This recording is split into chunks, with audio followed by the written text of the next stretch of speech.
ये क्वेश्चन कहता है कि Young's double slit experiment setup, it is observed that when a thin transparent sheet of thickness t and refractive index mu is put in front of one of the slit, the central maximum gets shifted by a distance equal to n fringes width. If the wavelength of light uses lambda, then t will be, मतलब thickness क्या है. तो इसको खुद से बना के देख लेते एक बार, ताकि आपको आसानी से समझ में आ जाए कि असल में इसका डेमोन्स्ट्रेशन कैसा है. देखिए एक, ठीक है, तो मान लेते हैं क्या, अच्छा इसमें कोई शिफ्टिंग है, हाँ, क्या कहते हैं, central maximum get shifted by distance D, ठीक है, मतलब कि सेंट्रल मैक्सिमा जो है वो शिफ्ट कर रहा है, ठीक है. तो शिफ्ट कर रहा है तो पहले का केस बनाता है ये एक रे ऑफ लाइट, ये एक रे ऑफ लाइट. ये जो केस है ना, ये केस है जब कोई थिन फिल्म नहीं लगा है. तो याद रखना भाई, ये स्लिट है, ठीक है, स्लिट 2 है, ये आपका स्लिट 1 है, ये आपका क्या है, ये आपका स्क्रीन है. कोई दिक्कत?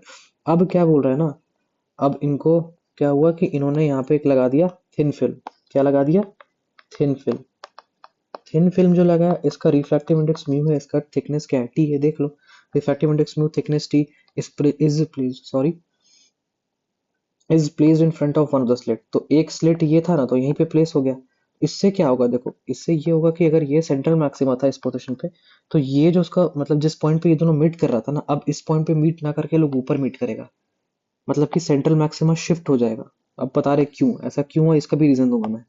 ऐसा नहीं कि मतलब बस बता के निकल जाऊंगा. नहीं, देखो, ये और रे ऑफ लाइट धर गया, ये और रे ऑफ लाइट धर गया. अब मैं बताता है कि ऐसा हुआ क्यों. देखो, तो अब तुम बोलोगे सर ऐसा क्या हो गया, ये शिफ्ट हुआ. तो देखो, इसलिए हुआ ना कि जैसे ही आप थिन फिल्म लगाए, ये जो आपका थिन फिल्म लगा है ना, इसके कारण पाथ डिफरेंस क्रिएट हुआ.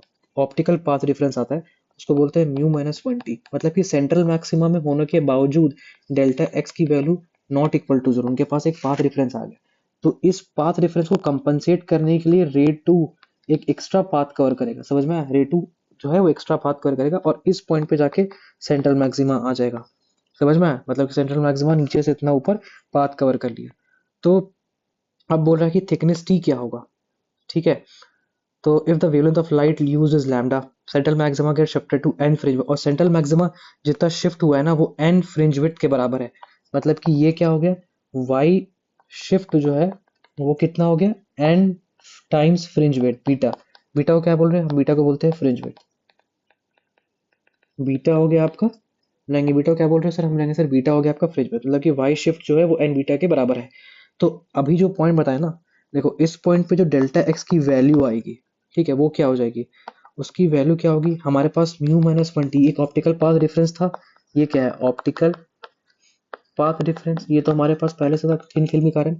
लेकिन अब क्या हुआ, अब क्या हुआ, तो अब इसको कंपनसेट करने के लिए एन बीटा ले लिया गया. तो इसका जो पाथ डिफरेंस क्या आएगा, जीरो आ जाएगा. समझ में आया? हाँ, देखो अब क्या है, लेकिन देखो अब एक पॉइंट क्या है यहाँ पे, एक पॉइंट यहाँ पे एक चीज गलत क्या हो रहा है, देखो बता रहा हूँ क्या, कि यहाँ पे ये जो शिफ्टिंग है ना, ये वाई शिफ्ट की बात हो रही है. तो वाई शिफ्ट में आपको म्यू माइनस 1t के साथ डी अपॉन स्मॉल डी भी लेना पड़ेगा. अब आप बोलोगे सर अपनी मर्जी से कुछ बता रहे, नहीं यार, अपनी मर्जी से कुछ नहीं बता रहा हूँ मैं. डेल्टा एक्स की वैल्यू आपको पता होनी चाहिए कि डेल्टा एक्स की वैल्यू क्या होती है, डी साइन थीटा. आप पूछोगे सर ये कैसा है, अरे भैया ठीक है बताता हूँ कैसा है. परपेंडिकुलर ड्रॉ करा तो यहाँ से यहाँ डिस्टेंस एक क्रिएट हुआ ना एक्स.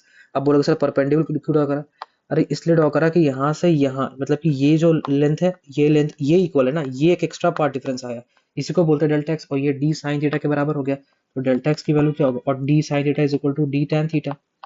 तो ये हो गया वाई बाई कैपिटल डी, और यही किसके बराबर हो जाएगा, म्यू माइनस 1t के बराबर. तो वाई की जो वैल्यू आ गई वो क्या हो गई, mu minus 1t capital D upon small D. अब इसी को किससे कंपेयर करना था, एन ब्राइट फ्रिंजेस से. तो ये कितना हो गया, mu minus 1t upon capital D small D. और बीटा की वैल्यू क्या होगी, एन, बीटा की वैल्यू होगी lambda capital D upon small D. तो लैम्डा कैपिटल कटा, तो टी की वैल्यू क्या हो गई, N lambda upon mu minus 1. देख लो अब यहाँ पे जो ऑप्शन है ना, ये करेक्शन है. याद रखना यहाँ पे एक करेक्शन आएगा, क्योंकि ये जो डी और ए की बात करें ना, ये सॉरी ये डी और ए नहीं होगा, ये हो जाएगा एन लैम्डा अपॉन. आप चेक कर लेना, मैंने भी एक बार चेक करा था, तो फिर उसमें दिखा था मैंने को कि ये जो उसका मैंने अपने कंफर्म करने के लिए चेक करा था, N lambda upon mu minus 1 इसका आंसर होगा. क्योंकि ये शिफ्टिंग जो है वो इसकी बात कर रहा है, ये इस शिफ्ट की बात कर रहा है. सिर्फ डेल्टा एक्स सिर्फ पाथ डिफरेंस का बात नहीं, ये शिफ्टिंग इन स्क्रीन की बात कर रहा है. तो N lambda upon mu minus one.